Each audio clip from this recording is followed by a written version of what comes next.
Hello student, welcome back to मैटिजेडा 24/7। आए दिन आप सीबीएसई की कोई ना कोई तो न्यूज़ सुनते ही होंगे और इन्हीं न्यूज़ में से जो सबसे इंपॉर्टेंट और सबसे बड़ी न्यूज़ आजकल आप सुन रहे हो वो ये है कि अब क्लास 9 से लेकर के क्लास 11 तक के मार्क्स जो है वो हमारी क्लास 12 की जो बोर्ड एग्जाम की मार्कशीट बनेगी उसमें ऐड ऑन किए जाएंगे। अब बहुत सारे बच्चे क्वेश्चन कर रहे हैं कि क्या मैम ये इस तरह का सिस्टम जो है वो इस साल से लागू किया जाएगा या फिर नेक्स्ट ईयर से किया जाएगा। तो क्या ये जो मार्क्स जब ऐड होंगे तो क्या हमारी बोर्ड एग्जाम की जो मार्कशीट आएगी क्या उसमें किसी तरह के चेंजेस देखने को मिलेंगे? ये सारे क्वेश्चंस के मैं आंसर देने वाली हूँ, सारे डाउट्स आपको क्लियर करने वाली हूँ इस वीडियो के अंदर। तो वीडियो को लास्ट तक जरूर देखना है और अगर आप चैनल पर नहीं तो चैनल को सब्सक्राइब जरूर कीजिए, क्योंकि आपकी सीबीएसई से रिलेटेड जो भी इंफॉर्मेशन होती है वो सबसे पहले आपको इसी चैनल पर दी जाती है, इसलिए चैनल को सब्सक्राइब करना मत भूलिएगा। तो हम क्या करते हैं, चलते हैं हम यहाँ पर पूरी रिपोर्ट जानने के लिए। ठीक है, तो ये तो आपने देख ही लिया होगा, सुन ही लिया होगा या कहीं ना कहीं से पढ़ भी लिया होगा कि क्लास 9 से लेकर क्लास 11 तक के मार्क्स जो है वो ऐड किए जाएंगे। लेकिन कब से ये प्रोसेस स्टार्ट होगा वही सारी चीजें बताने वाली हूं कि कक्षा 12वीं की फाइनल मार्कशीट में हो सकते हैं ये बदलाव। देखिए एनसीईआरटी की रिपोर्ट। ठीक है, तो एनसीईआरटी की रिपोर्ट क्या कहती है कि एनसीईआरटी कक्षा 12वीं के मूल्यांकन में, ठीक है, कक्षा 9वीं से आगे के अंक शामिल कर सकता है। ठीक है, कर सकता है। ठीक है, अब ये प्रपोजल रखा गया है। ठीक है, ये प्रपोजल जब बिल्कुल मंजूरी दे दी जाएगी और एक फाइनल डिसीजन निकाल करके इसको जो है स्टूडेंट्स को इन्फॉर्म कर दिया जाएगा और हमारी ऑफिशियल वेबसाइट जो है सीबीएसई की उस पर भी ये जो है वो जारी कर दिया जाएगा नोटिफिकेशन। तब जाकर के हम मान सकते हैं कि वो इस साल से लागू होगा या फिर अगले साल से, ठीक है, नेक्स्ट ईयर से।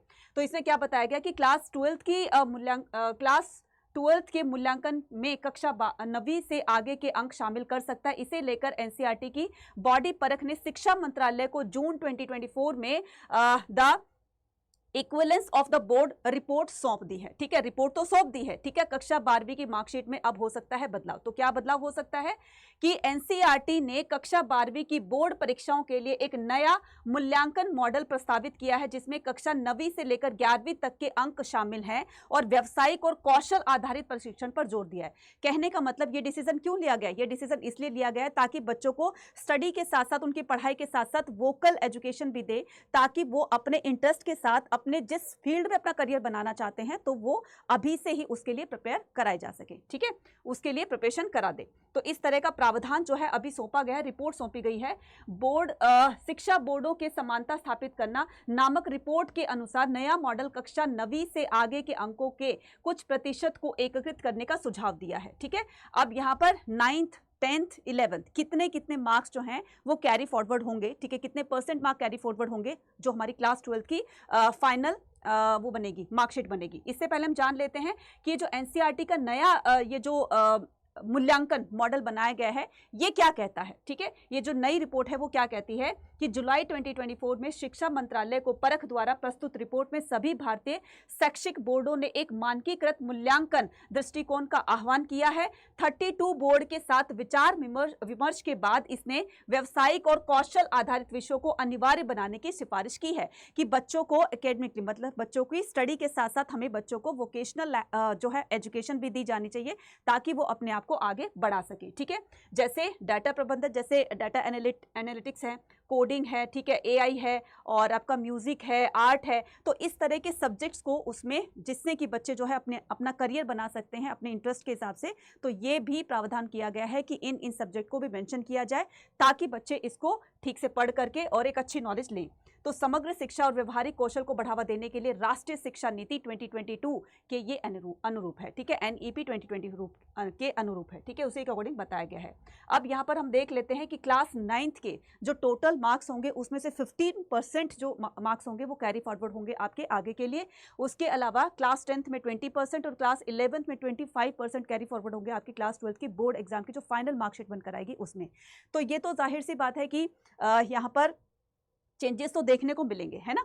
तो किस तरह के चेंजेस देखने को मिलेंगे वो तो बोर्ड की रिपोर्ट आने पर ही पता चलेगा, एक फाइनल जो हमारी रिपोर्ट आएगी हमारे पास। ठीक है, इसके अलावा रिपोर्ट में क्या कहा गया, विशेष रूप से कक्षा 9वीं में 70% रचनात्मक और 30% योगात्मक विभाजन है। कहने का मतलब जो सीखने के पर्पज से जिस तरह का एग्जाम, फॉर एग्जाम्पल कि आपको किसी चीज़ की मतलब कोई वोकेशनल लैंग्वेज, मतलब वो कोई वोकेशनल आपकी एजुकेशन है, उसके सब्जेक्ट को, फॉर एग्जाम्पल संगीत है, आपका म्यूजिक है, ठीक है, या फिर आपका डाटा एनालिटिक्स है, ठीक है, या फिर आपका कोई भी XYZ जो भी सीबीएसई के अकॉर्डिंग जो है जिस तरह के सब्जेक्ट वोकेशनल एजुकेशन को लेने के लिए बच्चे ने चूज किए हैं, तो उसको सीखने के पर्पज से उस टाइप के क्वेश्चन कि इसमें क्या होता है, इसमें क्या होता है, ताकि बच्चे की सीखने की नॉलेज जो है वो और ज्यादा इंप्रूव हो। तो इस तरह का एक जो प्रावधान रखा गया है कि जो सीखने के पर्पज यानी कि जो प्रैक्टिकली सीखा जाता है वोकेशनल एजुकेशन में, तो उस तरह के जो एक पूरा का पूरा क्राइटेरिया है वो 70% का 9th में रखा जाएगा, ठीक है, और 30% का आपका जो ये तो आपके सेमेस्टर एग्जाम होते हैं, यानी कि प्रैक्टिकल और थ्योरी का थोड़ा थोड़ा ये रेशो बताया गया है कि जो सीखने के पर्पज से जो होगा, क्रिएटिविटी जो होगी वो 70% होगी, और जो आपका रिटर्न जो एग्जाम होगा, मतलब आपका थ्योरेटिकल जो एग्जाम होगा वो होगा आपका 30%, है ना। तो इस तरीके से टोटल कितने हो गए, 100% हो गए। इसी तरीके से क्लास 10th में 50-50% होगा, 50% आपका क्रिएटिविटी होगी और 50% आपका सेमेस्टर होगा। इसी तरीके से क्लास 11th में 40% रचनात्मक और 60% आपका योगात्मक, है ना। और क्लास 12th में देखिए 30% रचनात्मक, है ना, क्रिएटिविटी की बोल रहे हैं, और 70% योगात्मक, यानी कि आपके जो थ्योरेटिकल एग्जाम्स होंगे, राइट। तो परिणाम स्वरूप माध्यमिक चरण के अंत में संचयी अंक कक्षा 9वीं के लिए 15%, कक्षा 10th के लिए 20% और 11 के लिए 25% और कक्षा 12वीं के लिए 40%, पूरा का पूरा मिलाकर के कितना कर दिया है, 100% कर दिया है। इसी के बेस पर क्या की जाएगी, क्लास 12th की मार्कशीट जो है वो बनाई जाएगी, ठीक है। तो मुझे लगता है कि अच्छी तरीके से आपको समझ में आ गया। फिर भी अगर कोई आपको किसी तरह की कोई भी अगर आपको कन्फ्यूजन होती है तो आप मुझे कमेंट सेक्शन में लिखकर बता सकते हैं। इसके अलावा अगर आप क्लास 12th में हैं, उसके बाद आपको CUT का एग्जाम भी देना है, तो उसके लिए आप क्या कर सकते हैं, आप हमारे प्रीमियम बैचेस को ज्वाइन कर सकते हैं, जिसमें आपकी क्लास 12th बोर्ड एग्जाम दोनों की प्रिपरेशन करवाई जाती है। और दोनों में अगर आप अच्छा स्कोर करना चाहते हैं तो जाइए आज ही 40% के डिस्काउंट पर अब अड्डा 24/7 के CUET के किसी भी बैच को परचेज करने पर आपको फ्लैट 40% का डिस्काउंट दिया जा रहा है। ये है अभी आपका रिसेंटली बैच समर्थ 4.0, या फिर आप नीचे भी जा सकते हैं महापैक में। तो महापैक में आपको सारे बैचेस जो हैं, ये जितने भी बैचेस हैं इंडिविजुअल, सारे आपको फ्री ऑफ कॉस्ट मिलेंगे। तो महापैक में आप एक बार नहीं बल्कि आप 7 to 8 टाइम्स अपनी पूरा का पूरा सिलेबस जो है रिवाइज करके जाएंगे। तो अगर आप समर्थ 4.0 लेना चाहते हैं तो आप इसको भी ले सकते हैं। इस पर भी आपका 40% का डिस्काउंट है। बाय नाउ करेंगे और बाय नाउ करने के बाद आपको यहाँ पर एक कूपन कोड लगाना है Y489, ठीक है, Y489 कूपन कोड लगाना है, अप्लाई करना है। और ये देखिए 40% के डिस्काउंट पर आपको ये बैच दिया जा रहा है, जिसमें आपकी क्लास 12th बोर्ड एग्जाम की भी पूरी की पूरी प्रिपरेशन करवाई जाएगी, साथ में आपकी CUT की भी प्रिपरेशन करवाई जाएगी। इसमें आपको लाइव क्लासेस के साथ साथ में रिकॉर्डेड क्लासेस, आपको PDF, आपको मॉक टेस्ट, आपके ये जो सैम्पल पेपर्स होते हैं, ठीक है, PYQs होते हैं, सब कुछ आपको इसमें दिया जाएगा। तो मुझे लगता है कि बहुत अच्छी आप प्रिपरेशन करके जाएंगे और आज ही इसको एनरोल करें और 40% के डिस्काउंट को जो है अवेल करेंगे। कूपन कोड लगाना मत भूलिएगा, इसी कूपन कोड से आपको डिस्काउंट मिलेगा। मिलते हैं अपनी नेक्स्ट अपडेट के साथ। Till then take care, bye bye to all.